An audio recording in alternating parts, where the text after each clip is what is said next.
अस्सलामुअलैकुम, welcome everyone. आज हमारा कोड ऑफ सिविल प्रोसीजर 1908 का लेक्चर नंबर 34 है और आज हमने पढ़ना है सेक्शन नंबर 21 जो किस हवाले से है ऑब्जेक्शन टू जुरिस्डिक्शन। इस सेक्शन के हवाले से कंटेंट्स क्या क्या हैं, आज हमने सेक्शन के हवाले से क्या क्या चीज़ें पढ़नी हैं, applicability of section number 21, section number 21 किन केसेस पर अप्लाई होता है, जनरल रूल पढ़ेंगे हम जुरिस्डिक्शन के हवाले से और इसकी एक्सेप्शंस क्या हैं इन्हें हम पढ़ेंगे। और इसके अलावा जो प्रोसीजर दिया हुआ है सेक्शन नंबर 21 के अंदर जुरिस्डिक्शन के ऊपर ऑब्जेक्शन राइज करने के हवाले से, और फिर सेक्शन नंबर 21 को हम रीड करेंगे बुक से और लास्ट में हम देखेंगे सेक्शन नंबर 21 का ऑब्जेक्ट पर्पस क्या है। ठीक है, तो पहले हम देखते हैं applicability of section number 21। Section number 21 किस तरह के केसेस के ऊपर अप्लाई होता है, कौन से जुरिस्डिक्शन के ऊपर ऑब्जेक्शन की बात करता है। This section apply to cases of want of territorial jurisdiction only. आपको पता है जुरिस्डिक्शन की कई सारी काइंड्स हैं, territorial jurisdiction, pecuniary jurisdiction, subject matter jurisdiction वगैरह वगैरह। तो ये सेक्शन कौन सी जुरिस्डिक्शन की बात कर रहा है, किस जुरिस्डिक्शन पर ऑब्जेक्शन राइज करने की बात कर रहा है, सिर्फ और सिर्फ टेरिटोरियल जुरिस्डिक्शन की बात कर रहा है। वांट ऑफ टेरिटोरियल जुरिस्डिक्शन का क्या मतलब है, यानी कि अगर किसी कोर्ट के पास टेरिटोरियल जुरिस्डिक्शन नहीं होगा, फिर अगर आपने उसके ऊपर ऑब्जेक्शन राइज करना है तब आप सेक्शन नंबर 21 को इस्तेमाल कर सकते हो। ठीक है, तो ये सेक्शन उन केसेस के ऊपर अप्लाई नहीं होता कि जब आपने पिक्यूनरी जुरिस्डिक्शन के ऊपर क्वेश्चन राइज करना हो, यानी कि अगर आपको लगता है जिस कोर्ट के अंदर आपका मैटर चल रहा है उसके पास पिक्यूनरी जुरिस्डिक्शन नहीं है, यानी कि वो उतनी वैल्यू का सूट नहीं सुन सकता, तब सेक्शन नंबर 21 अप्लाई नहीं होता। सेक्शन नंबर 21 के अंदर क्या है, ऑब्जेक्शन टू जुरिस्डिक्शन, तो only it is objection to territorial jurisdiction.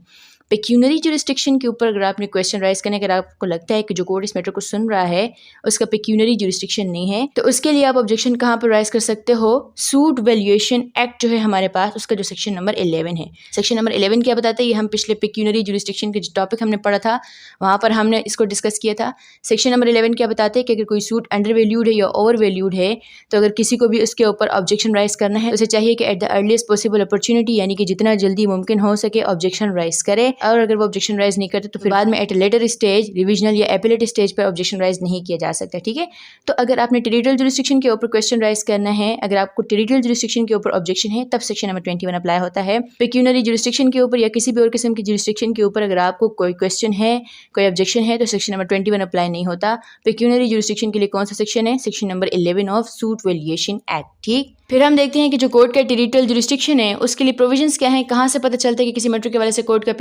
Court के टेरिटोरियल जुरिस्डिक्शन है या नहीं। How place of swing is determined, तो इसके लिए हमारे पास प्रोविजंस कौन से, ऑफ कोर्स वही जो आपने पिछले लेक्चर्स के अंदर पढ़ लिए, सेक्शन नंबर 15 से लेकर सेक्शन नंबर 20, और स्पेसिफिकली सेक्शन नंबर 16 से लेकर 20 तक आपको प्लेस ऑफ स्विंग के हवाले से आप बताते हैं कि अगर कोई सूट इमूवेबल प्रॉपर्टी से रिलेवेंट है तो कहाँ पर इंस्टीट्यूट किया जाएगा, कौन से कोर्ट का टेरिटोरियल जुरिस्डिक्शन है, कंपनसेशन से रिलेवेंट कोई सूट होगा या कोई भी दूसरे सूट्स होंगे उनके हवाले से कहाँ पर सूट फाइल किया जाएगा। इस हवाले से पिछले 2 लेक्चर्स मौजूद हैं, आप उन्हें देख सकते हैं। ठीक है, तो प्लेस ऑफ स्विंग या टेरिटोरियल जुरिस्डिक्शन के लिए प्रोविजंस कौन से हैं, कहाँ से पता चलता है, सेक्शन नंबर 15 से लेकर सेक्शन नंबर 20। ठीक है, वो जो फॉर्म्स बताते हैं कि सूट यहाँ पर इंस्टीट्यूट किया जाएगा, अगर उनके अलावा सूट कहीं पर इंस्टीट्यूट किया जाता है, यानी ऐसे कोर्ट में सूट इंस्टीट्यूट किए जाते हैं जहाँ का टेरिटोरियल जुरिस्डिक्शन नहीं है, तो फिर आप अंडर सेक्शन 21 ऑब्जेक्शन राइज कर सकते हो कोर्ट के जुरिस्डिक्शन के हवाले से। ठीक है, तो प्लेस ऑफ स्विंग या कोर्ट का टेरिटोरियल जुरिस्डिक्शन कहाँ से डिटरमिन किया जाएगा, सेक्शन नंबर 15 से लेकर सेक्शन नंबर 20 के जो प्रोविजंस हैं उन्हें देखा जाएगा कोर्ट के टेरिटोरियल जुरिस्डिक्शन को देखने के लिए। ठीक है, फिर इसके बाद हम देखते हैं कि जुरिस्डिक्शन के हवाले से जनरल रूल क्या है, जो आपने पहले भी कई बार जुरिस्डिक्शन के टॉपिक के अंदर पढ़ लिया।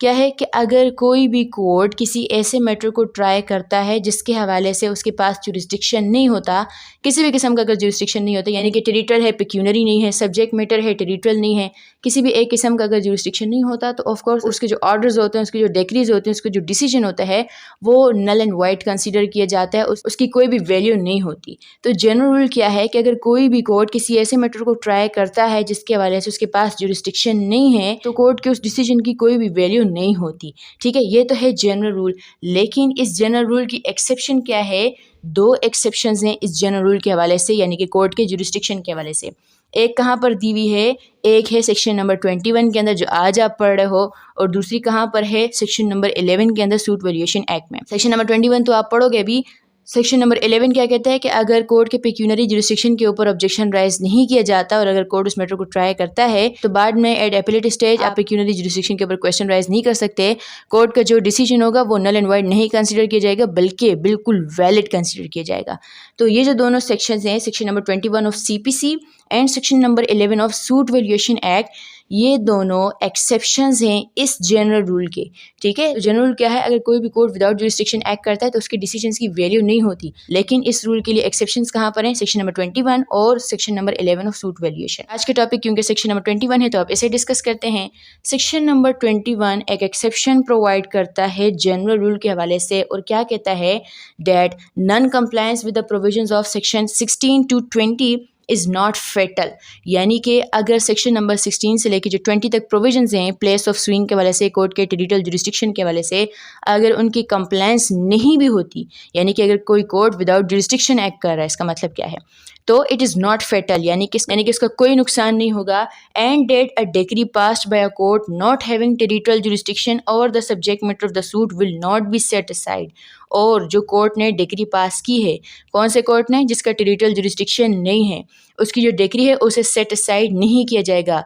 कब नहीं किया जाएगा, if objection to the jurisdiction of the court had not been raised at the earliest possible opportunity, कि अगर किसी को भी कोर्ट के जुरिस्डिक्शन के हवाले से ऑब्जेक्शन है और अगर वो ऑब्जेक्शन कोर्ट के सामने eight the earliest possible opportunity, यानी कि जितनी जल्दी मुमकिन हो सके केस के स्टार्ट के टाइम पर ही, अगर वो तब राइज नहीं करता, तो बाद में जब वो मैटर डिसाइड हो गया तो बाद में वो एपलेट स्टेज पर इस चीज़ को ग्राउंड नहीं बना सकता कि कोर्ट का इस मैटर के हवाले से जुरिस्डिक्शन ही नहीं था। ठीक है, तो सेक्शन नंबर 21 क्या लगा रहा है, एक बार लगा रहा है ऑब्जेक्शन राइज करने के हवाले से। सेक्शन नंबर 21 ज्यूरिस्डिक्शन के हवाले से एक्सेप्शन प्रोवाइड करता है। क्या कहता है कि अगर कोई भी कोर्ट विदाउट टेरिटोरियल जुरिस्डिक्शन भी अगर किसी मैटर को सुनता है, डिसाइड करता है और उसके जुरिस्डिक्शन के वजह से ऑब्जेक्शन राइज नहीं किया जाता, तो उस कोर्ट की जो डिसीजन होगा वो बिल्कुल वैलिड होगा, वो decision null and void consider नहीं किया जाएगा। ठीक है, फिर उसके बाद हम देखते हैं कि सेक्शन नंबर 21 की नेचर क्या है, किस तरह का प्रोविजन है। तो सेक्शन नंबर 21 आपको क्या बताता है,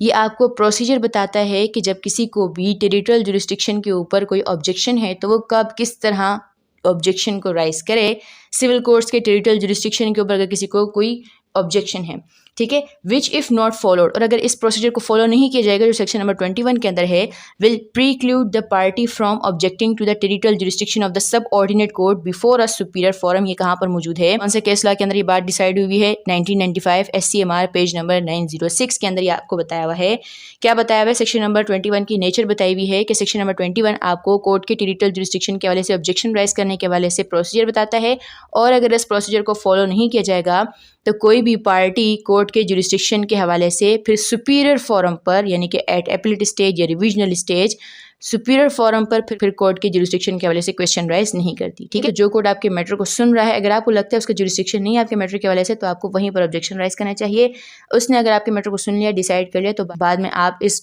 जुरिस्डिक्शन वाली बात को ग्राउंड बनाकर एपलेट स्टेज पे ऑब्जेक्शन राइज नहीं कर सकते। ठीक, फिर उसके बाद हम देखते हैं कि क्या प्रोसीजर बताया हुआ है सेक्शन नंबर 21 के अंदर ऑब्जेक्शन राइज करने के हवाले से। क्या कहता है सेक्शन नंबर 21 कि अगर किसी को भी टेरिटोरियल जुरिस्डिक्शन के ऊपर कोई ऑब्जेक्शन है तो it must be राइज्ड at the earliest possible opportunity. जब कोर्ट आपके मैटर को सुन रहा है तो आपको चाहिए जितना जल्दी मुमकिन हो सके उसकी जुरिस्डिक्शन के ऊपर वहीं पर क्वेश्चन राइज करो। ठीक है, N objection of this nature can be taken at any stage, यानी कि आपको अगर कोर्ट के जुरिस्डिक्शन के ऊपर कोई क्वेश्चन है तो किसी भी स्टेज के ऊपर आप ये ऑब्जेक्शन राइज कर सकते हो, यानी कि ज़रूरी नहीं है कि शुरू में ही आपने राइज करना है, किसी भी स्टेज पर आप ऑब्जेक्शन राइज कर सकते हो। लेकिन इसके बारे में एक एक्सेप्शन है, आगे पढ़ते हैं। ठीक है, इफ़ इट अपहेल्ड, यानी कि अगर ये साबित हो जाता है कि कोर्ट का इस मैटर के हवाले से जुरिस्डिक्शन नहीं है, तो कोर्ट को क्या करना चाहिए, कोर्ट क्या करेगा, the plaint should be written under order 7 rule 10। तो कोर्ट क्या करेगा, प्लेंट को रिटन करेगा प्लेंटिफ को अंडर ऑर्डर 7 रूल 10 कि वो फिर अप्रोप्रिएट कोर्ट में जाके इस मैटर को फाइल करे, यानी कि उस कोर्ट में फाइल करे जिसका इस मैटर के हवाले से जुरिस्डिक्शन है। ठीक है, तो सेक्शन नंबर 21 आपको क्या बता रहा है कि किसी को भी अगर कोर्ट के टेरिटोरियल जुरिस्डिक्शन के ऊपर ऑब्जेक्शन है तो उसे चाहिए कि eight the earliest possible opportunity, जितना जल्दी हो राइज करे, किसी भी स्टेज पर ऑब्जेक्शन राइज किया जा सकता है। और अगर ये साबित हो जाता है कि कोर्ट का जुरिस्डिक्शन नहीं है तो फिर कोर्ट को क्या चाहिए, कोर्ट उस मैटर को ट्राई ना करे, कोर्ट अंडर ऑर्डर 7 रूल 10 उस मैटर को, उस प्लेंट को रिटर्न करे और फिर वो प्लेंट फिर अप्रोप्रिएट कोर्ट में फाइल की जाए। ठीक है, यहीं पर इसी हवाले से हम 2 केस लॉज के अंदर जो बातें डिसाइड हुई हैं उन्हें भी देख लेते हैं। कौन से केस लॉज हैं, 1994 SCMR पेज नंबर 1893 और इसके अलावा 2002 CLC 204। ठीक है, इसमें क्या बताया हुआ है कि अगर कोर्ट ऑफ फर्स्ट इंस्टेंस के सामने ही, यानी कि जो कोर्ट आपके मैटर को फॉर द फर्स्ट टाइम सुन रहा है, अभी पीछे आपने क्या पढ़ा कि किसी भी स्टेज के ऊपर ऑब्जेक्शन राइज किया जा सकता है,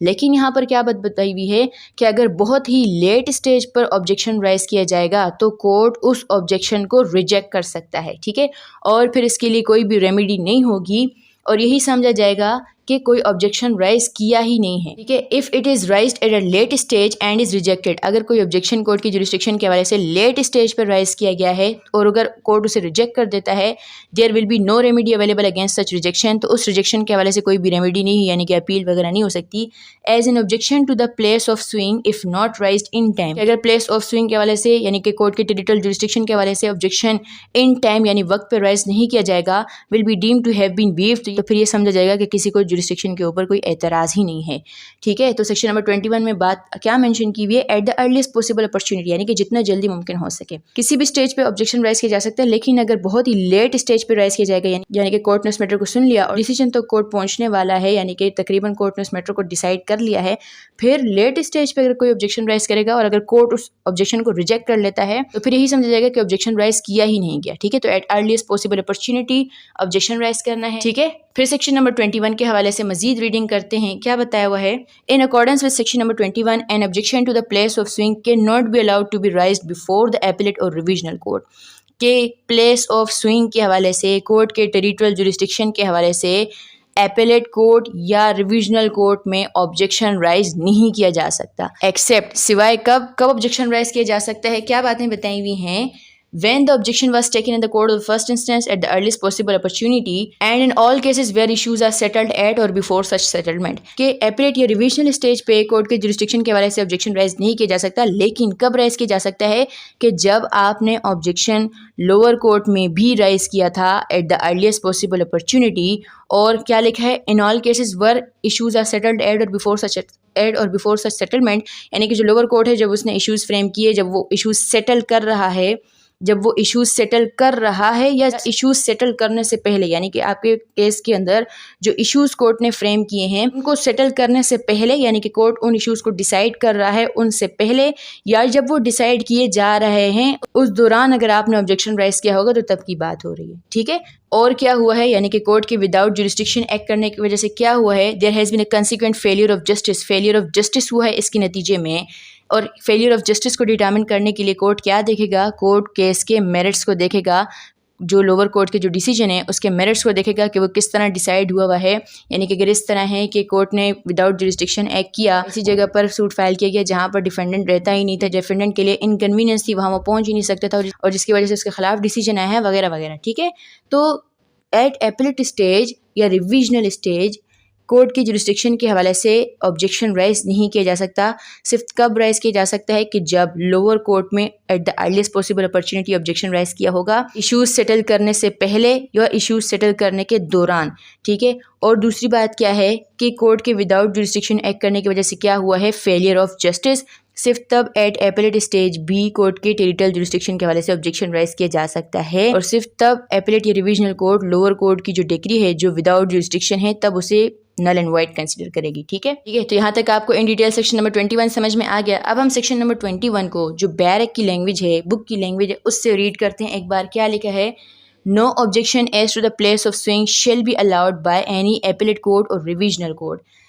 प्लेस ऑफ स्विंग के हवाले से कोई भी ऑब्जेक्शन एपीलेट कोर्ट या रिविजनल कोर्ट अलाउ नहीं करेगा, unless सिवाय कब, such objection was taken in the court of the first instance at the earliest possible opportunity and in all cases where issues are settled at or before such settlement, कि जब वो जो objection है court के territorial jurisdiction के हवाले से वो लोअर कोर्ट में भी राइज किया गया था और इशूज सेटल करने से पहले या इशूज सेटल करने के दौरान राइज किया गया था, and unless there has been a consequent failure of justice, और कोर्ट के विदाउट जुरिस्डिक्शन एक्ट करने की वजह से अगर क्या हुआ है, फेलियर ऑफ जस्टिस हुआ है, सिर्फ तब एट एपीलेट स्टेज या रिविजनल स्टेज कोर्ट उस ऑब्जेक्शन को सुनेगा और जो लोअर कोर्ट की जो डिग्री है उसे without jurisdiction null and void consider करेगा। अदरवाइज क्या है, जो लोअर कोर्ट का जो डिसीजन है, सबऑर्डिनेट कोर्ट का जो डिसीजन है, वो अदरवाइज वैलिड कंसीडर किया जाएगा, भले वो विदाउट जुरिस्डिक्शन है। ठीक है, अगर ऑब्जेक्शन राइज नहीं किया गया और इसकी वजह से फेलियर ऑफ जस्टिस भी नहीं हुआ तो उस कोर्ट का जो डिसीजन है वो वैलिड कंसिडर किया जाएगा। ठीक है, लास्ट में हम देखते हैं कि सेक्शन नंबर 21 का ऑब्जेक्ट क्या है, इसका पर्पस क्या है। तो इसके पर्पस के हवाले से हम केस लॉ देखते हैं 2006 YLR पेज नंबर 701। ये आपको क्या बताता है कि डिफेंडेंट को चाहिए कि अगर वो कोर्ट के जुरिस्डिक्शन के हवाले से अगर उसको कोई एतराज़ है तो उसे चाहिए कि वो जब अपनी रिटन स्टेटमेंट देता है तो उसके अंदर प्रिलिमिनरी ऑब्जेक्शंस जो लिखे जाते हैं उन्हीं के अंदर कोर्ट के जुरिस्डिक्शन के हवाले से भी ऑब्जेक्शन राइज करें। ठीक है, ताकि जो कोर्ट है जो जिसका उस मैटर के हवाले से जुरिस्डिक्शन नहीं है वो उस मैटर के हवाले से पीछे हो जाए, वो उस मैटर को डिसाइड ना करे। क्या लिखा है, the object of section 21 is that such objection should be राइज्ड in the form of preliminary objections. Preliminary objections के फॉर्म में ऑब्जेक्शन राइज करना चाहिए कोर्ट के जुरिस्डिक्शन के हवाले से, so that the court doesn't possess jurisdiction to it may withdraw its hands from adjudicating the suit, ताकि court जो उस मैटर के वाले से जुरिस्डिक्शन नहीं रखता फिर वो उस मैटर के साथ प्रोसीड ना करे। ठीक है, and the time and effort of the court may not be wasted, और कोर्ट की जो टाइम है और कोर्ट की जो रिसोर्सेज हैं, एफर्ट्स हैं, वो ज़ाया ना हो in passing orders which may ultimately be held to be nullifies being orders without jurisdiction. ऐसे ऑर्डर्स पास करने में कोर्ट का टाइम ज़ाया ना हो कि जो फिर अल्टीमेटली बाद में विदाउट जुरिस्डिक्शन होने की वजह से नल एंड वाइट कंसिडर कर दिए जाएंगे, रिवर्स कर दिए जाएंगे। ठीक है, तो सेक्शन नंबर 21 का पर्पस क्या है कि कोर्ट का जो टाइम है और जो कोर्ट की एफर्ट्स हैं वो वेस्ट ना हो। प्रिलिमिनरी ऑब्जेक्शंस की फॉर्म में ही डिफेंडेंट को ऑब्जेक्शंस राइज करने चाहिए। ठीक है, होप से यहाँ तक समझ में आ गया आपको। Thank you so much for watching.